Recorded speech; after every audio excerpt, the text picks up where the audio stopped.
Some children don't forget people, they remember how they felt. The restaurant glowed in soft amber light, silverware clinking, quiet laughter drifting between tables. But at table 12, Daniel Hayes sat still, his world narrowed to the small girl across from him. Sophie, for years old, delicate, silent, her fingers wrapped tightly around a worn-out doll, the same one she had carried through every doctor's office, every sleepless night, every failed attempt to make her speak, because in 4 years, not a single word had ever left her lips, not Dad, not even a sound that meant anything, just silence, the kind that made even the most powerful man feel helpless. And Daniel Hayes was a man who controlled billion-dollar decisions before breakfast, yet he couldn't reach his own daughter. "It's okay," he murmured softly, adjusting her napkin as if control over small things might make up for the bigger ones. His voice calm, practiced, but his eyes tired, always searching for something that never came. Across the room, Emily Carter moved quietly, forward slightly, noticing the shift now, the way her body stilled, the way her attention refused to break. Emily turned away, continuing her work, but her hand tightened ever so slightly around the tray she carried, a barely visible reaction, the kind you only notice if you're looking for cracks in someone who never shows them. Sophie's arm began to lift, slow, uncertain, trembling just enough to make Daniel freeze mid-motion, his knife suspended in the air, because this wasn't normal. Nothing about this was normal, and for the first time in years, something was happening. If you're watching this, you might feel that same tension, that quiet pull that makes you lean in without realizing it, the kind of moment that makes you wonder what you would do if silence suddenly broke in front of you. Sophie pointed, not at her father, not at the table, but across the room, at Emily, and then, her lips parted, a sound formed, fragile, unfamiliar, like a memory finding its way back home. The sound did not come out all at once. It slipped into the air like it had been waiting years for permission, a soft, fragile breath of a word that made Daniel's heart stop. M.O. His fingers tightened around the edge of the table as if the world itself had tilted slightly off balance, and for a moment, he did not move, he did not breathe, he just listened because he had imagined this moment so many times in quiet, empty rooms that now that it was real it felt almost impossible. Sophie's lips trembled. Again, her eyes never leaving the woman across the room, and this time the word completed itself, Mom. It was barely louder than a whisper, but it landed heavier than anything Daniel had ever heard. The clinking of glasses around them faded into nothing, conversations blurred into silence, and even the low hum of the restaurant seemed to pause, as if the world itself was holding its breath. Daniel slowly turned his head, following the direction of her small trembling finger, until his gaze found Emily Carter. She had stopped mid-step, the tray in her hands perfectly still, but her knuckles had gone pale, her shoulders no longer relaxed. There was something in her eyes, something that flickered and vanished too quickly for anyone else to name, but Daniel saw it. Recognition, not surprise. Not confusion, recognition, like a memory she had tried to bury had just been pulled into the light. Sophie leaned forward in her seat, the doll slipping slightly from her grasp, as if it no longer mattered, and for the first time since he could remember, she was not distant, not unreachable. She was present, completely and unmistakably present. "Say it again, sweetheart." Daniel's voice came out softer than he intended, almost afraid to break whatever fragile bridge had just formed, but Sophie did not look at him. She did not even blink. She just kept staring at Emily as if nothing else existed in the room, as if everything she had been silent about for 4 years was somehow tied to that one person. Emily forced herself to move again, one step, then another, placing the tray down on a nearby table with careful precision, but her breathing had changed, shallow, controlled, like someone trying not to let something surface. Daniel stood slowly, his chair scraping against the polished floor, a sound that felt too loud in the stillness between them. "Do you know her?" He asked, the question simple, direct, but carrying something deeper beneath it, because a child did not speak their first word by accident, and they did not choose it without meaning. Emily did not answer right away. She looked at Sophie, and for a fraction of a second something softened in her expression, something warm, something almost painful. Then it disappeared, replaced by the same calm distance she wore like armor.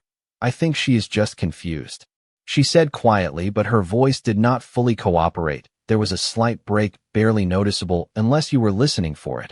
And Daniel was listening for everything now. Sophie shook her head, small but certain, her fingers gripping the edge of the table, as if she was holding onto the truth itself. "You came back," she whispered again, this time clearer, stronger, and the words did not sound like something she had just learned, they sounded like something she had remembered, and that was the moment.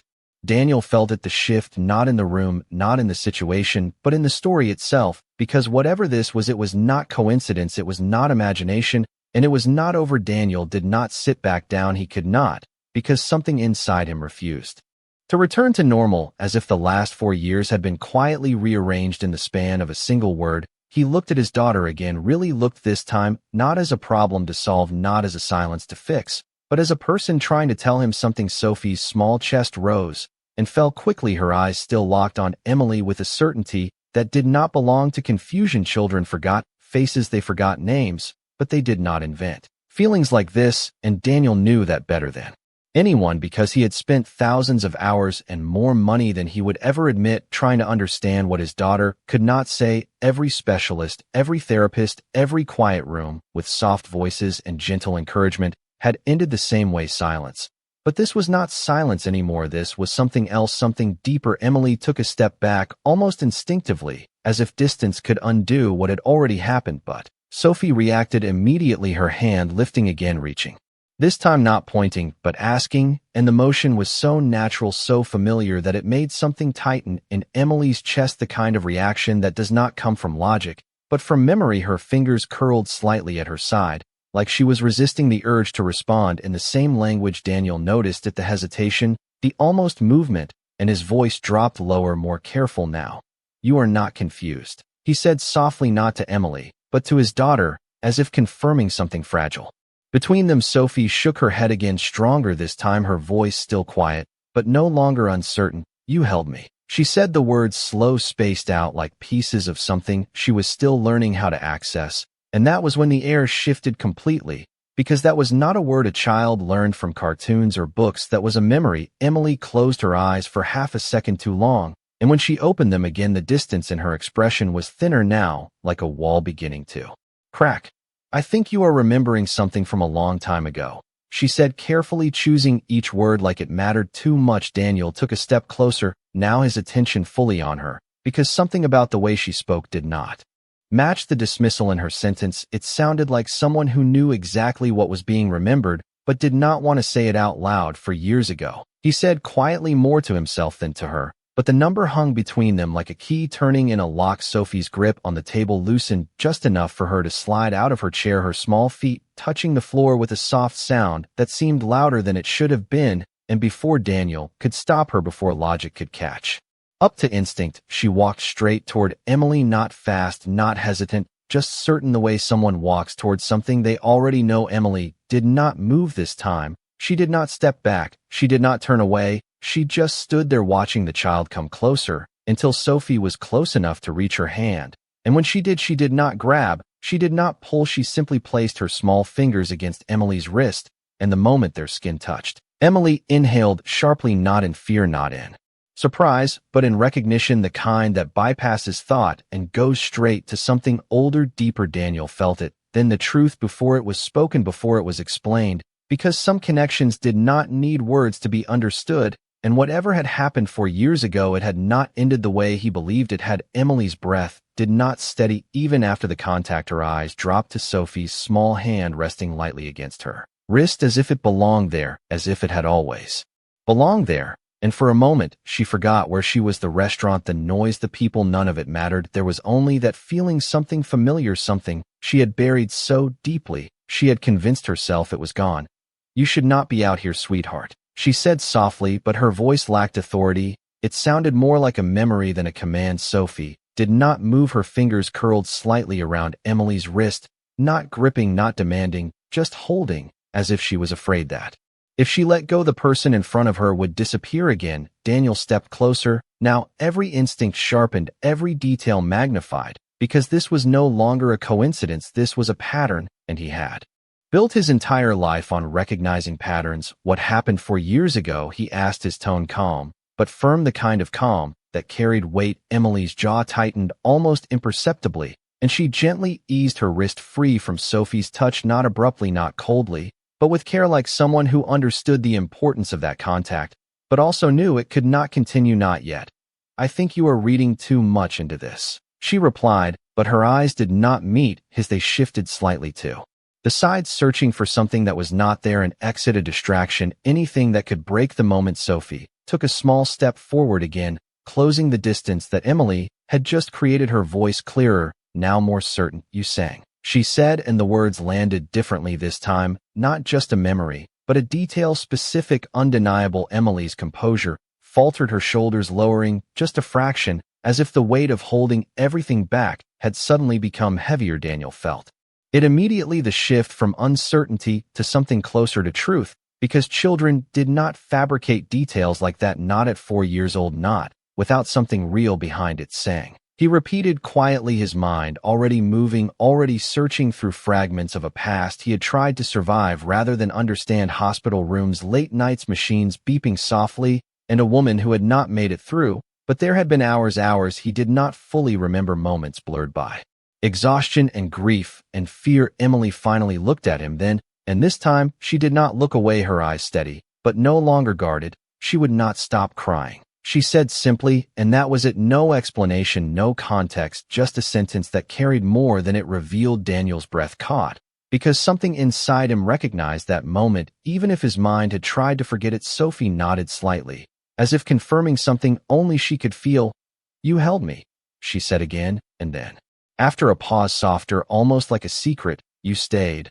The words hung in the air, heavier than anything before, because staying meant something. It meant presence, it meant time, it meant a connection that did not disappear when everything else did. Emily swallowed slowly, her gaze softening in a way she could no longer hide. But there was something else there too, hesitation, not fear, not exactly, but resistance, like she was standing at the edge of a truth she had chosen not to step into. Daniel took another step closer, his voice quieter now, but more direct than ever.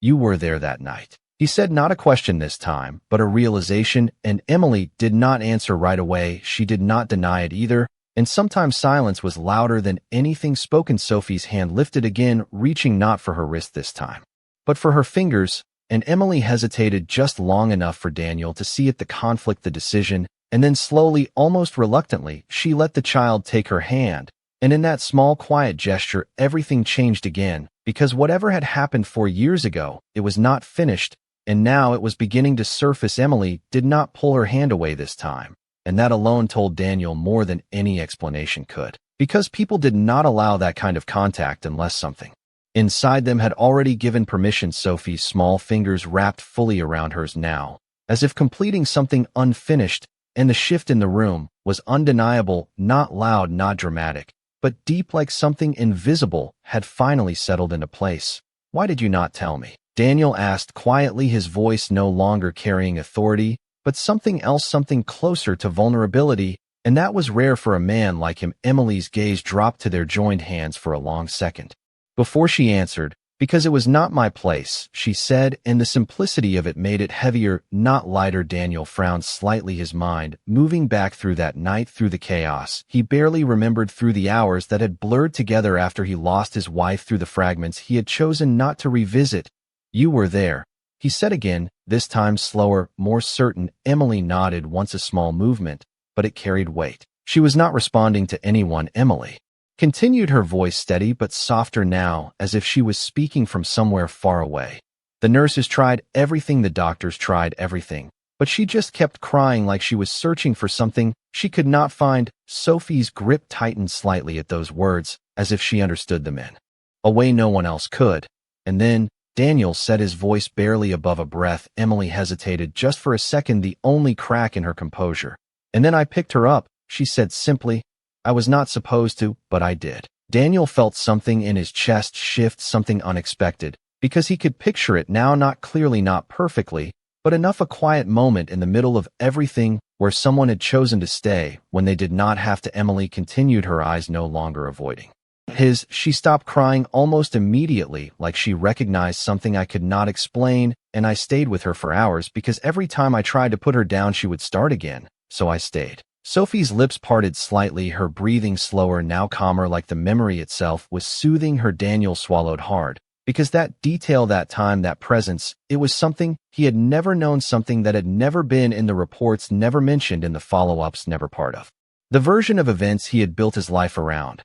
"Why did you disappear?" he asked, and this time the question was not sharp, it was heavy. Emily's expression shifted again, not defensive, not distant, but tired, like someone who had carried a quiet truth for too long.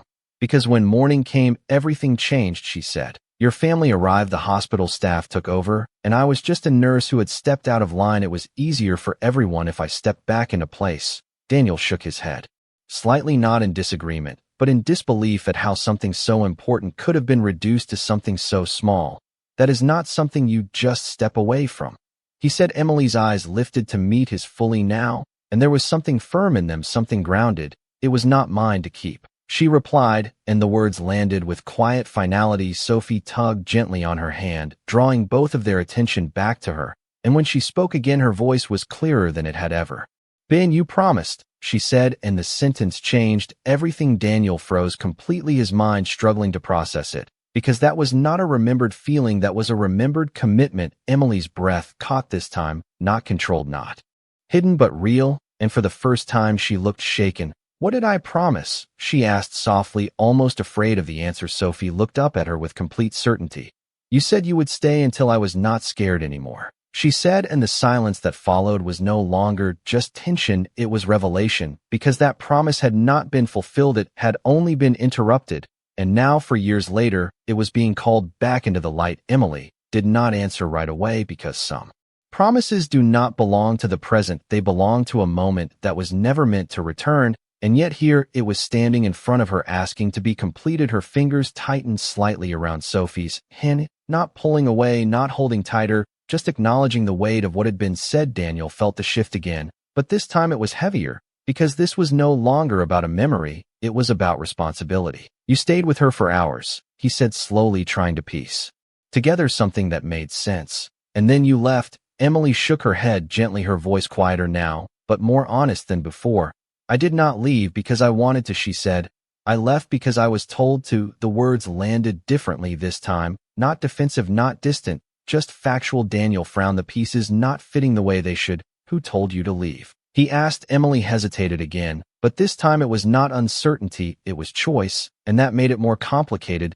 "Your father," she said simply, and the name did not need to be spoken for the weight to be understood. Daniel's expression changed immediately, not anger, not shock, but recognition, the kind that comes when something uncomfortable suddenly makes too much sense. "He said it was inappropriate for me to stay," Emily continued, "that the family would handle everything from there, and that I had already done more than enough." Sophie's grip tightened again, as if the words themselves were pulling her closer. "But you promised," she repeated softly, her voice carrying something fragile but firm, and that was when the tension sharpened, because a promise to a child is never small, it is never forgettable, and it does not disappear just because someone else decides it should. Daniel exhaled slowly, running a hand through his hair as if trying to clear a space in his mind that had suddenly filled with too much. "You should have told me," he said, not accusing, just stating something that now felt obvious. Emily's gaze lifted to meet his, and there was something steady in it, something grounded in reality rather than regret. "You were not in a place to hear it," she replied. "You were trying to survive that night, not understand it." Daniel did not argue, because he knew it was true. There were entire hours he could not fully recall, entire conversations that had dissolved into grief and exhaustion, and now those missing pieces were coming back, not as memories, but as consequences. Sophie looked between them, her small face serious in a way that did not match her age. "You said you would stay until I was not scared," she said again, and this time her voice did not waver, it was clear, direct, like she was holding both of them accountable for something neither had planned to revisit. Emily's expression softened fully now, the last of her distance gone. "I thought you would forget," she admitted quietly, and there was something almost humanly flawed in that confession, something real, because adults often underestimate what children carry with them. "I did not," Sophie replied simply, and the certainty in those 3 words made the silence that followed feel heavier than anything else in the room. Daniel looked at them, both the woman who had stayed when he could not, and the daughter who had remembered when no one expected her to, and for the first time, he felt something unfamiliar, not control, not confusion, but responsibility to something he did not fully understand yet. And maybe if you have ever been in a moment like that, the kind where the past quietly reshapes the present, you know how it feels when the next decision matters more than anything before it. "So what happens now?" Daniel asked, and the question was not just for Emily, it was for himself, for Sophie, for whatever this connection had become. Because it was no longer a coincidence, it was something that demanded an answer, and Emily looked down at Sophie, then back at Daniel, and for the first time since this began, she did not hesitate before speaking. "Now," she said softly, "we decide if promises still matter." Daniel did not answer immediately, because something in Emily's words stayed with him, not the promise, not even the memory, but the way she had said "your father," as if that detail mattered more than it should have. He glanced down at Sophie, still holding Emily's hand with quiet certainty, then back at Emily, his mind already moving beyond what was said into what was not. "My father does not make small decisions," he said slowly, more to himself than to her, and Emily's expression shifted. Just slightly enough to confirm that she understood exactly what he meant, the kind of understanding that does not come from assumption, but from experience. Sophie looked between them, her brow faintly furrowed, as if she could feel the tension even if she did not fully understand it.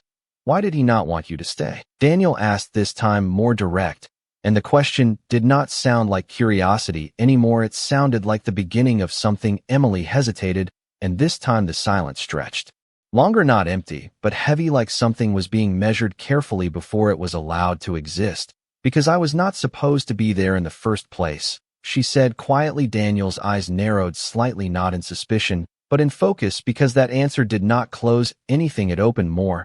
"You said you picked her up," he continued.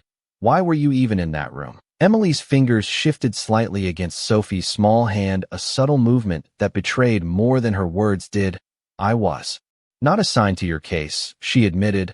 "I was covering another floor when I heard her crying." Sophie's grip tightened again, as if confirming the truth of that moment. Daniel felt the details settle into place, another piece, another inconsistency. Because hospitals did not run on coincidence, not like that, not in situations like his. "So you walked in without being called?"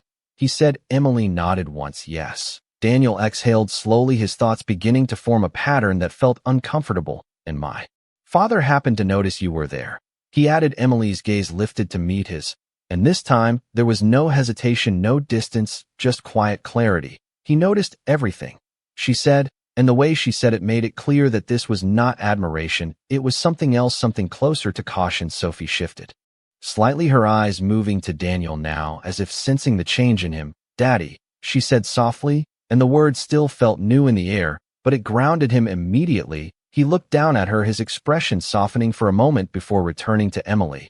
"There is something you are not saying," he said, not accusing, just certain, because now it was obvious this was not just about a promise or a memory. This was about something that had been intentionally left out. Emily looked at Sophie again, then back at Daniel, and for a second it seemed like she might step back again, like she might choose distance over truth, but instead she did something else. She reached into the pocket of her apron and pulled out something small, something Daniel almost did not notice until she held it out in her palm, a thin silver chain, simple, worn slightly with time, and at the end of it a small pendant. Daniel's breath caught, because he recognized it immediately, not from memory, but from something deeper, from the countless times he had seen it in photographs, in quiet moments in the past. That necklace had belonged to Sophie's mother. Emily did not speak right away. She just let him see it, let him understand what it meant before adding anything else, and the silence that followed was not confusion anymore. It was realization, because that necklace was never supposed to leave that hospital room, and yet here it was 4 years later in the hands of a woman who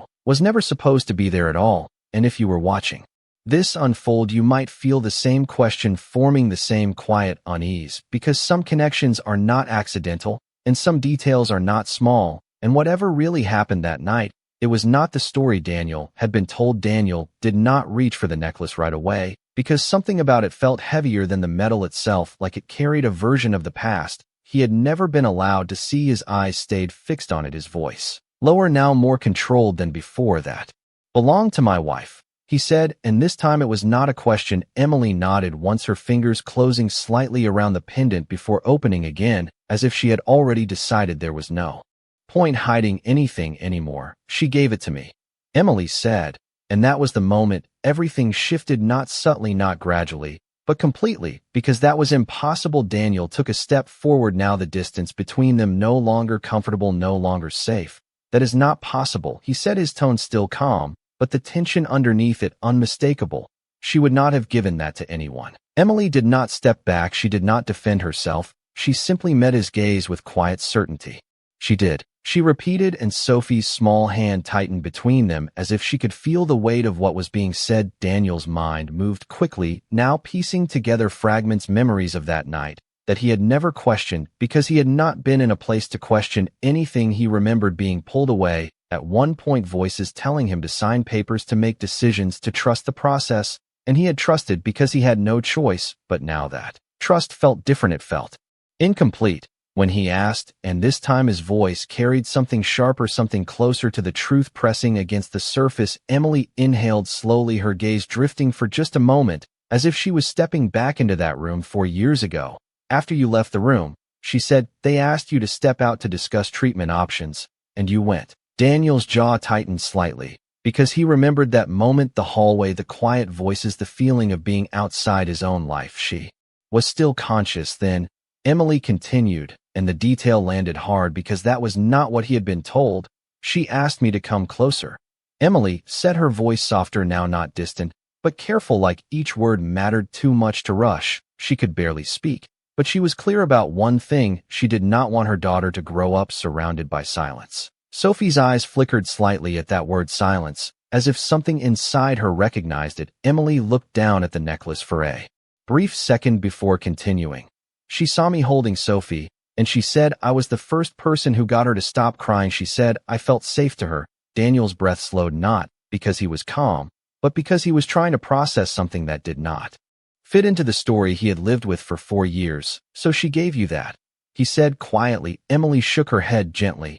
Not just that, she said, and the next words changed everything. She asked me to stay in Sophie's life. The sentence did not raise in volume, it did not need to. It landed exactly where it needed to. Daniel stared at her now, not in disbelief, but in realization, because suddenly the promise, the memory, the way Sophie had spoken it, all aligned into something far more intentional than coincidence. She trusted you, he said, more to himself than to Emily, and Emily nodded once. She did. Sophie looked between them, her small voice breaking through the weight of the moment. You said you would stay, she repeated, and now the meaning of that promise was no longer unclear. It was not a nurse comforting a child. It was a request, a responsibility, something chosen, not accidental. Daniel felt something shift inside him, something deeper than control, deeper than logic, because for 4 years he had believed he was carrying everything alone, and now he was realizing that someone else had been part of that story all along, someone who had been removed from it not by fate, but by decision.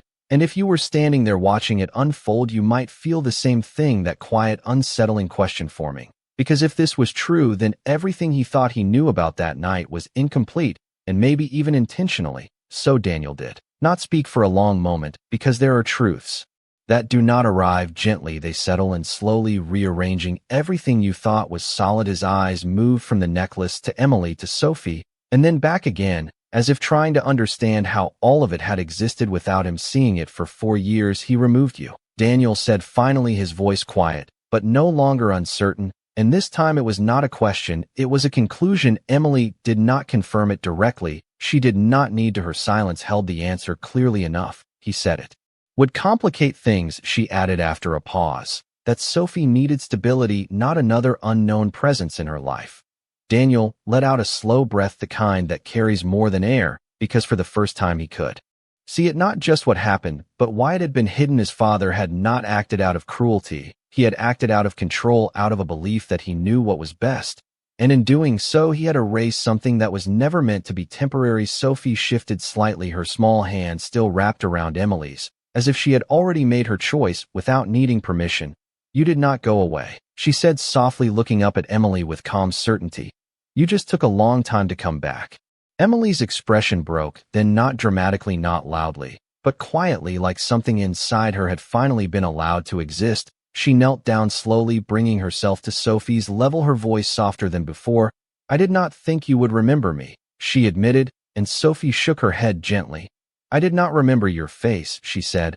I remembered how it felt when you held me. And that was it. That was the truth that had survived everything, the silence, the distance, the years. It was not about recognition, it was about feeling. Daniel closed his eyes briefly, taking in that simple sentence, because it carried something he had missed, something no amount of control or protection could replace. He had given Sophie everything he thought she needed: safety, structure, a life without uncertainty, but there was something else, something quieter that had been missing, and somehow this woman standing in front of him had given it to her in the only moment that truly mattered. He opened his eyes.